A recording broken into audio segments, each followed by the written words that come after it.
ஒரு கிழங்கிற்கு மிகச்சிறந்த அளவில் சர்க்கரை நோயை கட்டுப்படுத்தக்கூடிய ஆற்றலை படிக்க நேர்ந்தது.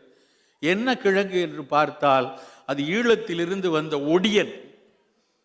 அந்த ஒடியன் மாவு பொதுவாக தெரியும், ஒடியன் பனங்கிழங்கில் இருந்து எடுக்கக்கூடிய அந்த மாவு அன்றாடம் நம்முடைய மூத்த தலைமுறை தினசரி சாப்பிட்ட உணவு. நண்பர்களே, கிழங்கு என்றாலே சர்க்கரை நோய்க்கு தூர தள்ளி விடுவார்கள். ஏன்னா அது பூரா ஹை கிளைசிமிக், படுவேகமாக இரத்தத்தில் கருநீரகத்தை சேர்க்கக்கூடிய தன்மை. ஆனால் ஒடியன் கிழங்கு மெல்ல மெல்ல சர்க்கரையை தகர்க்கக்கூடிய, இரத்தத்தில் கலக்கக்கூடிய தன்மை இருக்கிறது. நாம் ஏன் அந்த ஒடியன் மாவை இந்த ஆல் ஃப்ளார்னு சொல்லக்கூடிய நம்மளுடைய பல்வேறு உணவுக்கு பயன்படுத்தக்கூடிய உணவுகளில் அந்த மாவுகளில் இந்த ஒடியன் மாவை கலந்து பயன்படுத்தினா, ஒரு பக்கம் நம் மரபினுடைய நுண்மைத்தன்மை உலகுக்கு அறியப்படும். உலகின் பல்வேறு சமூகங்களின்